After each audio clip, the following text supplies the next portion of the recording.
to take a road trip. Now, I have to be blatantly honest. I'm here today with our studio director, Kevin, because Nancy has flown the coop. She left us, she abandoned us to go to a bluegrass festival, I think in Kentucky or Tennessee, or with her, who knows where she is. So today, Kevin and I are on a road trip. We are in Foster and we are taking advantage of the Fall Leaves Art Studio Tour. And we are at the Foster Bar and Grill, where 4 artists have gotten together to share the beautiful artwork that they do. Come on in with me and let's go visit.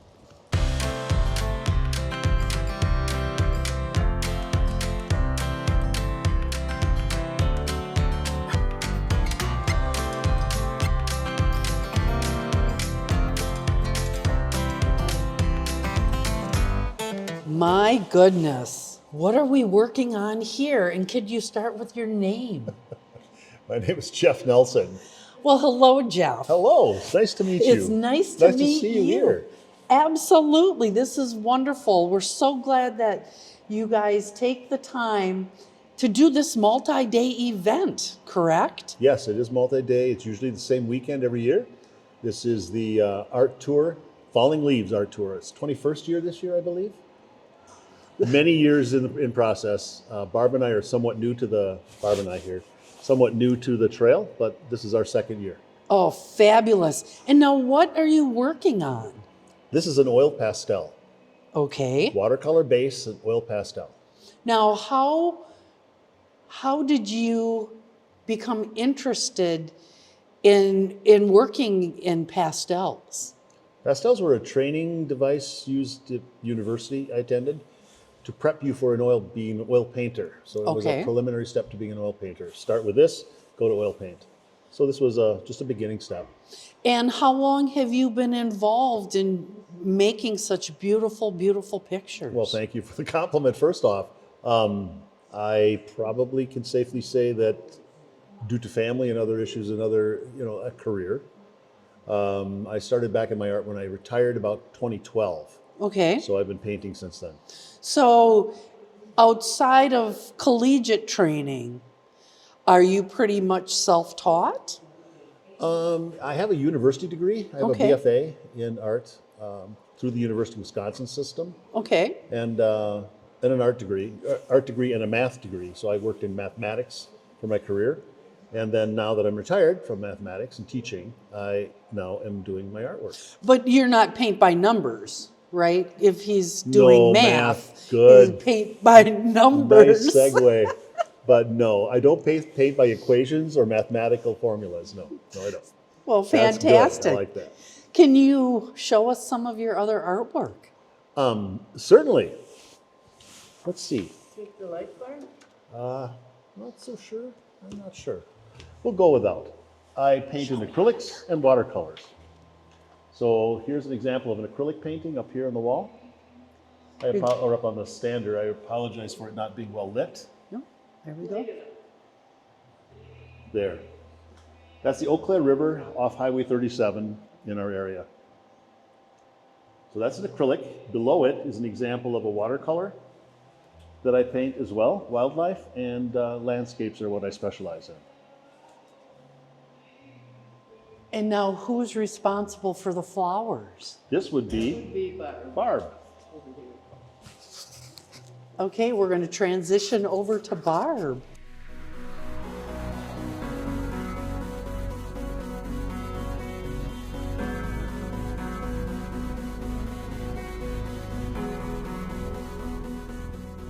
And now, who are you, young lady? My name is Barb Harling, and I've been painting watercolor for close to 25 years. Now, are you a self-taught artist? No, I was a comprehensive art major in college, certified K-12 to teach art, 64 college credits in art. So. Wow, and where did you ultimately teach? I taught in Chippewa Catholic schools Okay. for quite a few years, and then I had to quit because I had a son who had medical issues, so I had to quit to take care of him. And he passed away in 1999, and then I started painting again in 2000. And did you find that the use of art helped you in the healing process? Oh, definitely. It's food for the soul. And when you lose your son, you know, you have to have food for the soul to keep going. Well, and I think every parent knows that the parents are supposed to go before the children. Exactly. And Yeah. so let's share some food for our souls. Okay. Can you walk us through some Sure. of the beautiful artwork that you do, Sure. Barbara? I do a lot of greeting cards. I sell a lot of greeting cards. The background is all just free form, and I let the paint do its thing. So And these are watercolors? these are watercolors. And let's see if I can find a little better one. And each one is unique, and people really like those. They are definitely beautiful. This one is, oh, Jeff, I'm sorry. This is a deer picture, and the background is I don't know if this... no brush ever hit this. It's a technique where you spatter. Okay, when you say spatter, You explain. take a brush full of watercolor paint and you go like this, and it does all these splatters all over. And then you take a spray bottle that if you spray the water, it makes little beads. So you go ch-ch-ch-ch on that, and it hits, but it doesn't cover everything, and it makes all the paint run together, and it fuses its own design. So this brush did not touch that. That's all technique. And then you put the deer on top of it. Right, right. And then you, of course, this isn't just a sit down and Oh no, paint it's the steps. picture. Watercolor is many, many steps. Like when I did this deer, it's like a rubber paint. So I painted the deer in rubber, and that saves the white. Okay. And then for this top piece too, I threw all kinds of color down, and then I did this and sprayed the edge, and it all kind of runs together. So there's not a lot of brushwork up here either. And so then you have to let it dry. Yes, so each step you have to let it dry. And about how long does it take you to create? Quite a while. You know, because More than an afternoon. Because each step you have to allow to dry. So you have to put it aside, then you go back to it. So that's 2 steps there. And then you take the frisket off, and I paint in the branches and the deer. And then as a final, I take an X-Acto knife and I scrape, and I actually tear the paper to get that white texture. Wow. For the deer. That's incredible. So that's one technique that we do. And is there anyone else you'd like to see? Is this one of yours? Yes, my husband's a deer hunter, and he says that's Buffalo County, deer country. So is it Buffalo County? I kind of made it up, so I could be anything you want. But this one, I wet the whole paper. First, I frisk it out with the rubber paint, the main corn stalks, because I want to save those. And now that rubber paint? It's called Frisket. And you can peel that off then? Yeah, you can buy it at Walmart. Oh, okay. Yeah. See, we're learning new stuff here. So you wet the paper, and then I start throwing the color in, and you see how I let it bleed together? So you put it on with the brush, but then a watercolorist has to let the water and the paint do its thing. And the same with this. I frisketed out the stems after I did the whole background. Then I went back with the dark Payne's gray and I put in the corn stalks, and a lot of them are orange because I did this through the whole thing. Right. And then I just take the Payne's gray and brush and I start going over it so that these look like they're being shadowed. Beautiful. And that's how I made that one. And obviously the flowers Yeah. are incredible. And this is all This in one, the purple. background is never touched a brush. This is poured. So you actually take your paint and you pour it and let it run. And you use all transparent watercolors. And then when that's dry, then I put in the flowers, and you notice if the flower petal comes up in the green area, the edge is green. And so I changed the color of the petals as I went around. As you work through them. Yeah. And it's supposed to show transparency. So you can almost see through the flowers, through the background. And that's exactly how they look Yeah. out in the field. Yep. These are just incredible. And I'm going to need, I want to pull Jeff away Jeff, to explain some of his oils. that's his acrylic. This Here, is you an need the acrylic? fuzzy thing. Yeah, it's acrylic. Here, Those you are can acrylic have the things. fuzzy thing. It's your turn to talk. Again, yes. Go back to me now. Yes. Now, Jeff, can you explain to us, we obviously have three very, very similar pictures. Yes. Can you walk me through this process and then the medium that you used to create this beautiful, beautiful, I'm thinking it's a paper birch scene. It is. Yes. It is. It's called Warm Birch or Warm Morning in April Birch Trees. And it's an acrylic painting. It's done in 3 pieces, a triptych form, which is probably made very popular during the Renaissance era for art that could sit as a symbol of the Trinity, meaning religious painting. Okay. So the triptych idea became popular because it can be set in 3 pieces or separated. So you can use the main piece in one area and take the other 2 side pieces elsewhere. So you could have correlated art throughout your house, or put all 3 together if you have the room. If you have a big wall. If you have a big wall, lots of space, exactly.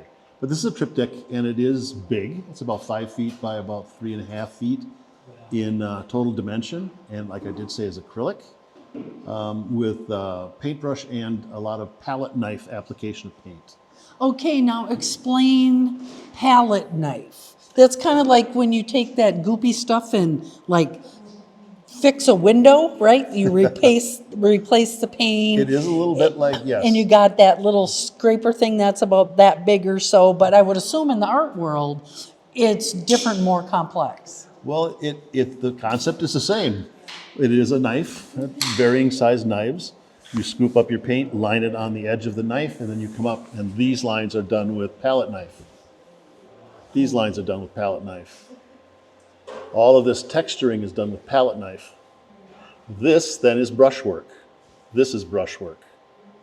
So it's a combination of both. If you want a rough texture, use a palette knife. It's a much more raised surface, whereas this is smoother, which is brushwork. So those paintings use a combination of both brush and palette knife. And in terms of time commitment to create this beautiful triad, how long did this project take you? That is a really tough question to answer. Probably in the area of 20 to 24 hours, 25 hours. Wow. Right. Do you then, you start with what you want your overarching background to look like. Correct. And then you layer it forward, correct? Perfect. You have an art background.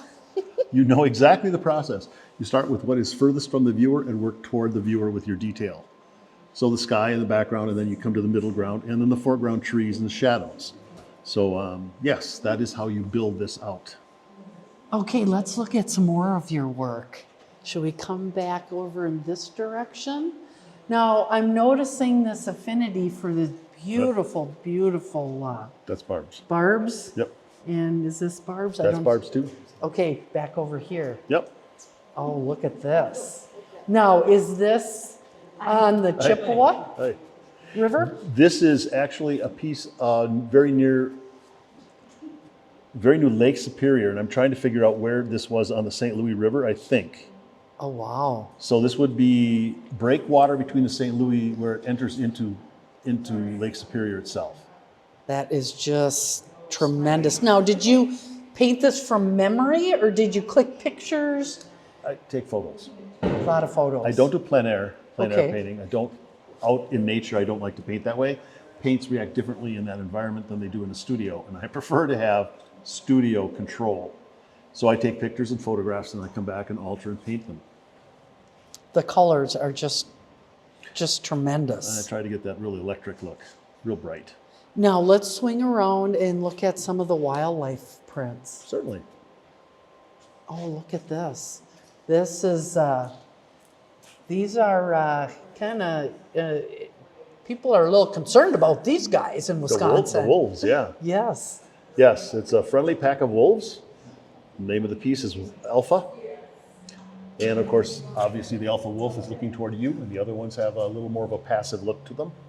But yes, that's a print of the original, which is in front. Oh, beautiful, beautiful. Oh, where was this done? This is Rice Lake up by Cambria. It's north on the river up there, but it's sunrise. It kind of almost feels like you could just like walk right into it. That's hopefully the feeling you get. It's, A lot of bright, a lot of uplifting, and the colors are beautiful and spiky, and it is sunrise. It's just sunrise over everything's starting to brighten and lighten up. and we've had a lot of that eclectic colors in the skies the last, between the fires giving us the bright orange sun. That's true. Yeah, That's I true. mean, I almost got blinded the other day come through Osseo because that's at, east-west. Yes. And it's like, whoa, that's hard on the eyes. It is, and I think atmospheric conditions have changed and alter. So yes, sometimes you do get a better quality of light in the morning or the evening, depending upon atmosphere. Now, Jeff, are you an avid sportsman as well? I have Because been. I see themes emerging in your work. Themes. We've got beautiful naturescapes as well as beautiful wildlife. Yes, wildlife is a particular favorite of mine, just because I do like to be outdoors. I do like outdoor activities. I have been a hunter. I no longer do that. I'm now hunting them through paper with paint And with your camera. and with my camera, and my relatives send me photos, friends send me photos. Most all of what you see here that's my wildlife is from photos that have been given to me or shown to me by someone else. No, I want Kevin to hone in on the bison because the bison, we had bison in Wisconsin. We do. Yeah. We did. Well, wild ones. Yes, And we did. we do have some, demonstration type herds, and we do have Yes. some farmers that actually have bison. But to Yes. see them on the landscape, and to me, because of what's in the background, this is probably taken or was a photo from out west, Yes, Badlands, the Badlands area. the Badlands area. Right. So it's after a snowstorm, and of course they've just stood up to realize you're looking at them because they're looking right back at you. So it's a realization of the wildlife recognizing you and their environment, looking right back at you during a snowstorm. And this is the time to not get out of your car and Correct. go over and Correct. try to pet them on the head, right? Yeah, no, that would not be advised. Yeah, every year it seems like people forget that bison are wild animals. Exactly. They seem to move slowly, and they'll just move very cautiously around you until you get too near them. You're right. Yeah, and they can run 35, 45 miles an hour. They can outrun any human. Yeah, Absolutely, yes. yeah. So enjoy from the inside safety of your vehicle. Agreed. And now the two deer down below, you have to tell the story of the majestic bucks because it's just, It's Wisconsin in the wintertime. it's beautiful. Yeah, thank you. These are called winter ghosts, and they are actually two white-tailed male bucks, big ones, mature ones that appeared in our backyard 2 years ago. and they would show up at dusk and eat from the bird feeders and whatever else was available. And for some reason, they would be keen on watching us turn lights on and off in the house when the meal was over. So, you know, at that dusk hour, they come out, they're active. They watched us in the family room. And as soon as we sat in the family room, turned the lights on and walked to the windows, boom, they spook and run. Well, maybe they didn't want to watch that channel. They didn't like what we had on TV. But anyway, yeah, so there were two different mature males, and they never appeared together, obviously, but that is out, my representation of out in our oak maple woods, hardwood wood, behind our house. And do you think you've seen them again in successive years or no? No, they have disappeared. I don't know if they moved on, or if they were hunted out, I don't know, but I've not seen them now this year or last.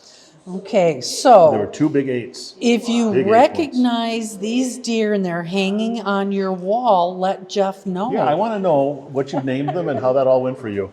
There we go. Well, Jeff, thank you so very much. I see there's some company filtering in here. We're going to continue to look at the fantastic work, and you can visit with some of your guests. Thank you for the opportunity, and thank you for including us in a broadcast. Much appreciated. Yes, and we hope to promote this going forward, and we can use this right before next year's show Yes. to drum up some business to come out and take part in the tour. Foster Bar Osseo, come on, have fun. Come on, let's go over and see what other goodies we can find. Well, thank you so much for sharing your Sunday with us. And what is your name? My name's Deb Halley. And where are you from, Deb? I live in Eau Claire. And can you tell us what you're doing here today in Foster as part of the Fall Art Tour? Sure. I've done the Falling Leaves Art Tour in a couple different locations for the last 4 years. This is the second year we've been in this particular location, and it's been great. So I'm a part-time artist, self-taught. So what I do is called fluid art or acrylic pouring. Okay. Now And- this is a new one, folks. We're getting an education now. Well, it's kind of fun. I've always been a creative person, but I never felt like I was talented enough to actually do what Jeff does. But I've always liked abstract art. And on YouTube, I found these videos for learning how to do this. So for several months, I trained myself on the videos and started practicing. And by about that time, a lot of people were doing this on canvases. Okay. And I had previously been doing the keychains and wine glasses for a winery here. And so I decided, well, I'm going to paint on other things besides canvases. Well, to make it different. Yeah, canvas art, I think, could be a challenge coming from someone, I'm going to say, who's art impaired. My sister could take a stick and turn it into a centerpiece. Mm-hmm. My shoes are on and tied. We are having a good day. Yes. Take us into this very eclectic, what I would say, for kind of yard art. Well, yeah, I call them my menagerie. So, like I said, I find some shape I like, I paint it. Nothing leaves my house the way it comes into my house. So, snails are cute, so I decided to paint them. And now, what are these? I paint on almost everything. These are ceramic. Okay, This that is- was my question. Thank you. Yep, this is metal. Oh. And then some other pieces are glass.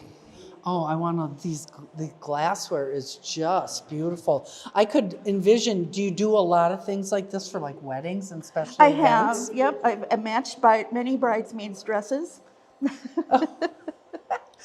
They all have a color palette now. They do. These are just incredible. And then this bowl, I paint on the outside of the bowl. Okay. And so what you're looking at now is the view from the inside.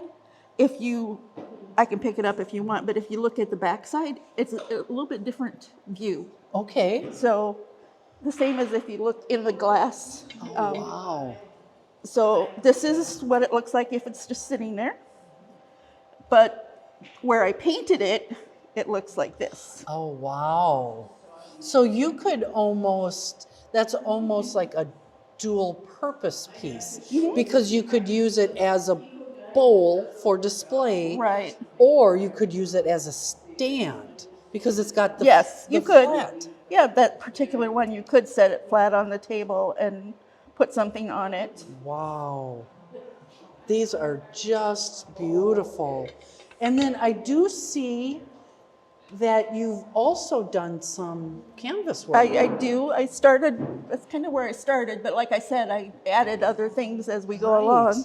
But yeah, so I've done a lot of canvases, and actually right now I'm learning how to enhance the canvas, to add some other things to it to give it a little more depth.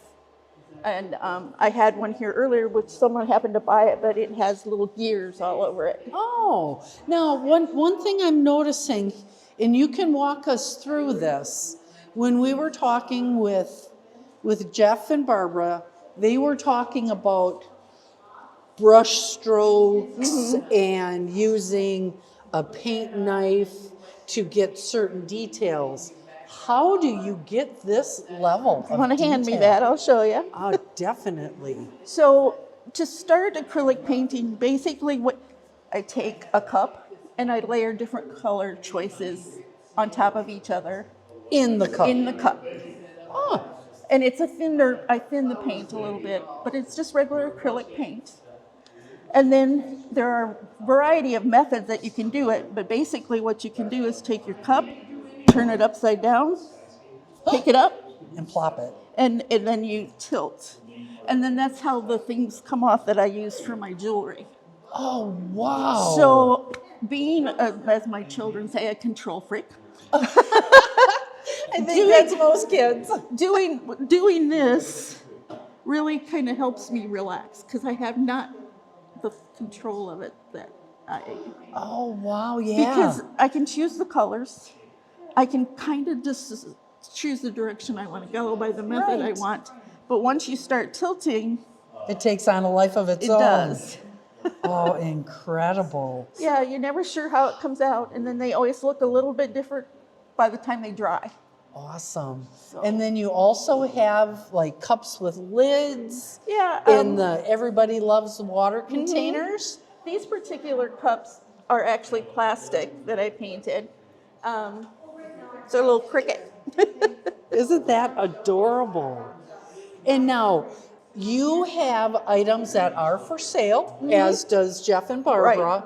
And you know, thinking at how close we are to the holiday season, you know, this would be a fantastic way to get Christmas out of the way. Oh, yeah. In one day. And if you go up to the front, I have Christmas ornaments up there Oh, as well. more for us to see. But I just love the cats. Yeah, I think these are just incredible. I have a lot of fun when I go to the stores or the, whatever, and find shapes that I like, that I want to make them different. So, Well, thank you so much for taking some time to visit with us. you're welcome. And we are going to continue to look around at the fantastic artwork out here at the 2024 Falling Leaves Art Studio Tour. Thank you. Thanks.